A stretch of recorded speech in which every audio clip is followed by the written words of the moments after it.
पुनः आगे कथा का वर्णन करते हुए भगवान सुखदेव जी कहते हैं, परीक्षित, शरद ऋतु के बाद अब हेमंत ऋतु का आगमन हुआ। हेमंत ऋतु का पहला महीना होता है जो बीत गया, अगहन का महीना, और दूसरा महीना यही है जो चल रहा है, ये हेमंत ऋतु है, पौष महीना। तो हेमंत ऋतु के प्रथम मास अर्थात मार्गशीर्ष में गोपियों ने ब्रह्म मुहूर्त में जाग करके कात्यायनी माँ की पूजा आरंभ किया। ब्रज की छोटी छोटी कन्याएं मिलकर के सुबह 4 बजे यमुना में नहाने जाती हैं और नहा धो करके माँ भगवती कात्यायनी की पूजा करती हैं। जानते हो कौन सा मंत्र जप रही है? बड़ा ही प्यारा मंत्र है। जिस कन्या का विवाह होने में देरी हो रही हो वो अगर स्वयं जप करे, नहीं तो ब्राह्मणों के द्वारा सभा लक्ष्य करवा करके जप का, इस मंत्र का जप और सुंदर हवन करो करवा दो, भगवान कृपा होगी 6 महीने में बढ़िया सुंदर विवाह हो जाएगा। कात्यायनी महामाये, कात्यायनी महामाये, महायोगिन्य ईश्वरी, नंद गोप सुतम देवी, पतिं मे कुरुते नमः, पतिं मे कुरुते नमः। इस मंत्र के द्वारा माँ भगवती कात्यायनी से बारंबार यही प्रार्थना करती हैं गोपियां कि श्री कृष्ण हमें पति के रूप में प्राप्त हों। पर इनमें कमी कहाँ रह गई? कमी कहाँ पर है? चूंकि 4 बजे यमुना में नहाती थी, इसलिए सभी वस्त्र त्याग करके निर्वस्त्र होकर के स्नान करती थी। तो भगवान को लगा कि ये अनुचित हो रहा है, निर्वस्त्र हो करके किसी नदी जलाशय में स्नान करना, जल के देवता वरुण का अनादर करना होता है, अपमान होता है। इसलिए भगवान ने यह लीला किया। और एक दिन भगवान गोपियों के पीछे पीछे चले गए। जो ही वस्त्र त्याग कर गोपियां यमुना में प्रवेश हुई कि भगवान उनके वस्त्र लेकर कदम पर चढ़ गए। नहाने के बाद जब गोपियों ने घाट की तरफ नजर डाली तो सब कपड़े गायब। अरे राम राम, कहाँ गए हम लोगों के वस्त्र? एक गोपी बोली, मुझे तो लगता है कि बंदर ले गया। ऊपर झांकने लगे, वृक्ष पर देखा तो बंदर तो नहीं थे, लेकिन बंदरों का राजा जरूर बैठा था। अरे एक कन्हैया की ही करतूत है। गोपियां सब समझ गईं और हाथ जोड़ करके पुकार उठी, बोलती हैं, श्याम सुंदर, श्याम सुंदर ते दास्यः, श्याम सुंदर ते दास्यः, करवाम तबोदितम्।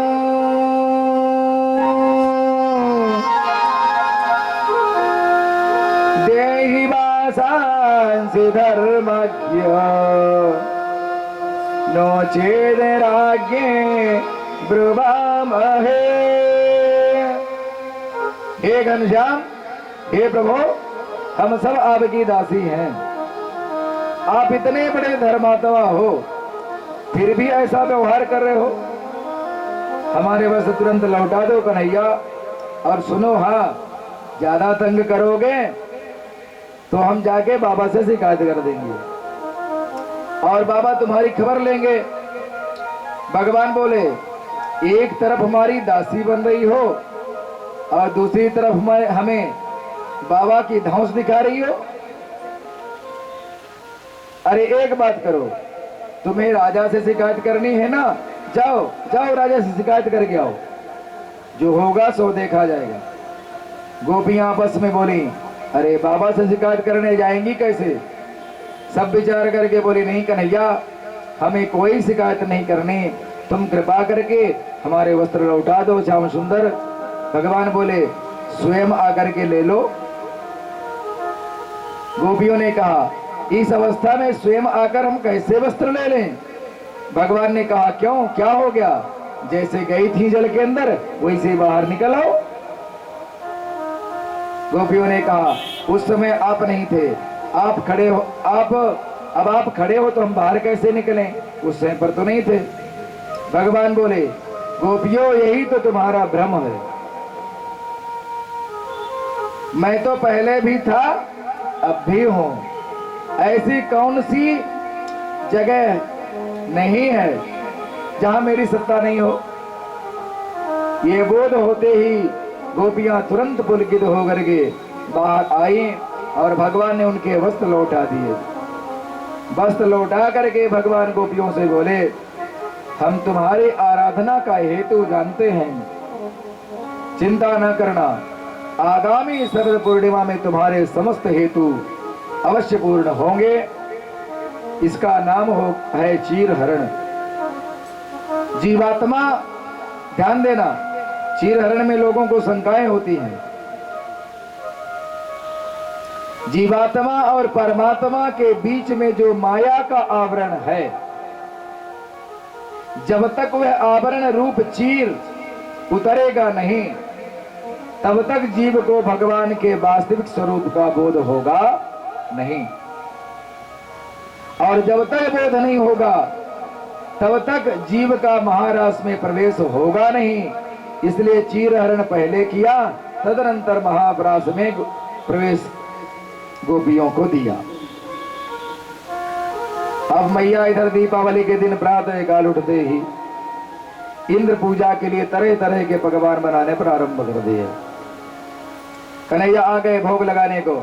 मैया या सामान को सबसे पहले मैं ही खाऊंगा जो बना रही है। तो मैया बोली अरे लाला, हो जाएगी पूजा भगवान की इंद्र की, तब तो को मिलेगा, थोड़ी देर और खेल ले। कन्हैया बोले मैया ये कौन सी भगवान की पूजा होएगी? मैया बोले बाबरे मोते का तू पूछ रहा है, जाके अपने बाबा से पूछ ले। कन्हैया मुंह लटकाए बाबा के पास आए। बाबा, ओ बाबा सुनो। बाबा ने कहा बोलो। कथता में पिता को संभ्रमो वा उपागतः किं फलं कस्य चोद्देशः केन वा साध्यते मखः। अरे बाबा, आज अपने घर में कौन सी पूजा होने जा रही है?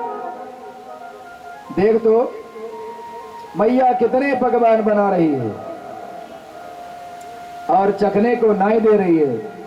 बाबा समझाने लगे, देख बेटा, परजन्यो भगवान इंद्र मेघास्तस्यात्म मूर्तयः ते भी बरसन्ति भूतानां प्रेरणेन जीवनं पयः। कन्हैया बेटा, हम हर वर्ष दीपावली के दिन इंद्र की पूजा करते हैं, क्योंकि इंद्र प्रसन्न हो जाए ना तो पानी बरसा दे। अब पानी बरसेगा तब हरी हरी घास होएंगी, हरी हरी घास होगी तो गैया खाए के हमें खूब मन से दूर देंगी, और कहीं सूखा पड़ गया हो तो भूखों मरने लगेंगी। कन्हैया बोले अच्छा, तो जो पूजा ना होएगी तो इंद्र पानी नहीं बरसाएगा क्या? अच्छा बाबा, तो आधे ग्वाला पूजा कर दें और आधे ना करें तो क्या पूजा करने वाले ग्वालन के खेतन में इंद्र पानी बरसा देगा? और आधे ग्वाला पूजा नहीं करेंगे तो उनके खेतन में पानी नहीं बरसाएगा इंद्र? अब नंद बाबा चक्कर में पड़ गए। अरे कन्हैया, है तो तू 7 वर्ष का नेक सा छोरा,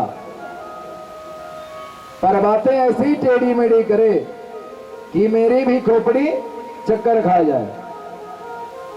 अब मैं तर्क वितर्क कछु नहीं जानू, तू अपने मन की बोल, तेरे मन में क्या हो रहा है? कन्हैया बोले तो सुनो बाबा, मैं बड़े बड़े महात्मा को संग किया, बड़े बड़े महात्मा ऋषि मुनि बस एक ही बात कहें, कर्मणा जायते जंतु कर्मणैव विलीयते सुखम दुखम भयम चैवं कर्मणैवाभिपद्यते। जो प्राणी जैसो कर्म करे वह कर्म के अनुसार परमात्मा वह को फल देता। भैया भगवान को तो भंडारी की तरह समझ लो, जैसे सामग्री भंडारी जी को दे दो, भंडारी जी को जैसे दोगे सामग्री वैसे बनाएंगे भोजन। अब देव ले कुछ नहीं और भंडारी जी से कहो आज खीर बना दो भैया, मालपुआ को भंडारा करवा दो, तो वह कहां से पवा देगा? ऐसे ही बाबा जीव जैसे कर्म करके परमात्मा को देता है, परमात्मा वैसे ही उसको फल बना करके दे देता है।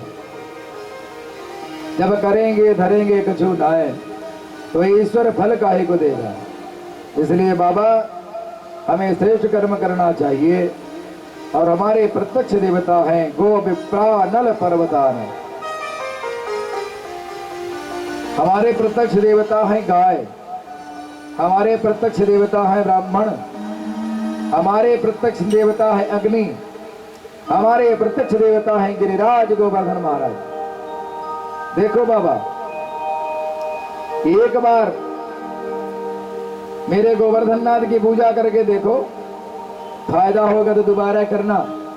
बाबा ने सोचा बरसों बीत गए इंद्र की पूजा करते करते, चलो यह साल तेरे देवता की ही पूजा कर लेते हैं। बोल क्या खाएगा तेरा देवता? कन्हैया बोले और पूजा के सामग्री की उतनी कछु आवश्यकता नहीं पड़े बाबा, पर खाने पीने में कोनो कसर नहीं होना चाहिए, बढ़िया चकाचक होना चाहिए, 56 प्रकार के व्यंजन चाहिए मेरे देवता को खाने को। नंद बाबा ने आवाज लगाई, ब्रजवासियों ने कहा भैया अब की बार गोवर्धन की पूजा होगी, बढ़िया बढ़िया पकवान बनाओ, ले ले की मिठाई यहाँ सजा सजा करके थाली सब आ गए भैया। ब्रजवासी पूड़ी कचौड़ी पकौड़ी मकौड़ी रसगुल्ला रसमलाई लड्डू जलेबी कलाकंद बर्फी मरती रबड़ी ढेरों सारी मिठाइयाँ पकवानों से भर भर करके थाल भर एकदम चल पड़े सब ब्रजवासी। गोवर्धन की तलहटी में पहुंचे। ब्रजवासी बोले भैया कन्हैया कहाँ है तेरो देवता? भगवान बोले इतने बड़े देवता 7 कोस के खड़े हैं, तुम लोगों को दिखाई नहीं पड़ रहा क्या? भैया कन्हैया ये क्या बोल रहा तू? इतने बड़े तेरे देवता कैसे करेंगे आपकी पूजा? भगवान बोले हम खड़े तो हैं पुजारी, कहे को चिंता करते हो? चलो जाओ स्नान करवाओ। भर भर के बड़े बड़े मटका पानी के लाला करके गिराने लगे गिरिराज भगवान के ऊपर, हजारों कलशा पानी पड़क दिए। हाफते हुए बोले लाला तेरे देवता पर हजारों कलश पानी हम लोगों ने डाल दिया, लेकिन तेरे देवता की मूछ भी गीली ना भई बात, ऐसे कब तक नहाते रहेंगे? अरे कन्हैया 40 ग्राम भगवान तो हमारे 100 ग्राम पानी में ही डुबकी लगा लेते हैं। भगवान बोले अब घबराओ मत, देवताओं की प्रार्थना करो तो देवता कछु प्रबंध करेंगे। ध्यान करो, सबको आंख बंद कर लो, गिरिराज बाबा की कछु प्रबंध करो, नहीं तो पानी लाने को तो बड़ा कठिन हो जाएगा। भगवान ने मन ही मन गंगा जी का ध्यान किया, 100 मानसी गंगा की धारा प्रकट हो गई। ब्रजवासी देखते ही हक्के बक्के रह गए, गजब हो गया भैया, ये कितनी निर्मल जल धारा प्रकट हो गई। हर हर गंगे हर हर गंगे हर हर गंगे। अभी होने वाला है ना मकर संक्रांति से, इस वर्ष प्रयागराज जाओगे, हर हर गंगे कुंभ मेला है, जाइए। बड़ा सुंदर टीवी में दिखा रहा है, बड़ी सुंदर व्यवस्था वहां के मुख्यमंत्री जी बना रहे हैं।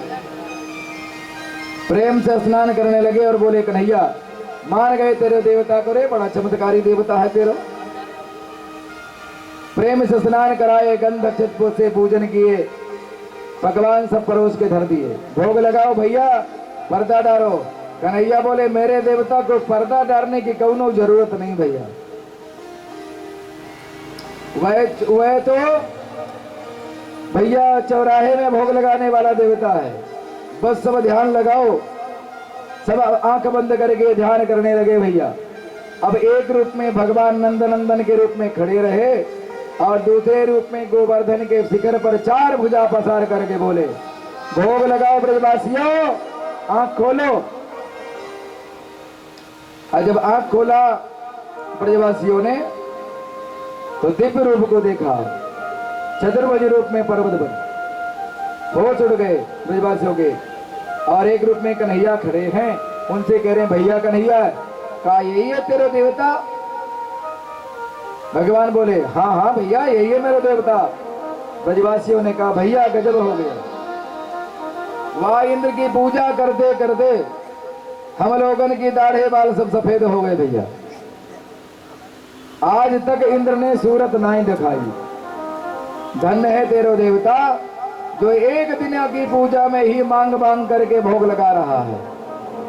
उठा उठा करके थाली देते गए ब्रजवासी और गिरिराज बाबा एक ही बार में सब गोविंदाय नमो नमः पाते चले गए। मधुमंगल बोला भैया यह देवता कितने दिनों को तेरो भूखा बैठा था रे, हमको भी प्रसादी मिलेगी, सगरे भोजन 56 भोग अकेले ही टकार जाएगा तेरो देवता। कन्हैया बोले सबको मिलेगा, ध्यान दे भोग लगाओ। मैया देख देख करके बोली, धीरे से कान में बोलती है लाला एक बात तो तू बता, बड़ी देर से मैं देख रही हूं, मुझको तेरी शकल और तेरे देवता की शकल एक ही जैसे दिख रही है, बात का है? कन्हैया हंस करके बोले मैया एक बात बताऊं, जा गैया के दूध मैं पीऊं, वह गैया के दूध मैं अपने देवता को पिवाऊं, सो एक ही गैया को दूध को पीते पीते मैया हम दोनों की शकल एक ही हो गई। क्या सुंदर भाव है कन्हैया के हमारे। मैया बोली अरे लाला जैसे तू वैसे तेरो देवता, और कोई कमी नहीं रहना चाहिए लाला। कन्हैया बोले मैया बस एक ही कमी रह गई, बाकी तो सब ठीक है। मेरे देवता की 7 कोस की परिक्रमा जरूर लगानी पड़ेगी, तब मेरे देवता प्रसन्न होएगा।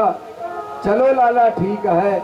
अब आगे कन्हैया पीछे ब्रजवासी झूमते गाते बजाते गोवर्धन नाथ की परिक्रमा लगा रहे हैं। चलिए हम और आप भी सब मिल करके परिक्रमा लगाएं, आप भी चलिए सब कोई बोलिए गोवर्धन नाथ के जय। अरे मैं तो गोवर्धन को जाऊं मेरे वीर, मैं तो गोवर्धन को जाऊं मेरे वीर, नहीं माने मेरो मनवा, मैं तो गोवर्धन को जाऊं मेरे वीर, नहीं माने मेरो मनवा, मैं तो गोवर्धन को जाऊं मेरे वीर, नहीं माने मेरो मनवा, नहीं माने मेरो मनवा, नहीं माने मेरो कनवा, नहीं माने मेरो मनवा,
जगलेश्वर के दर्शन करके, जगलेश्वर दर्शन करके, जगलेश्वर के दर्शन करके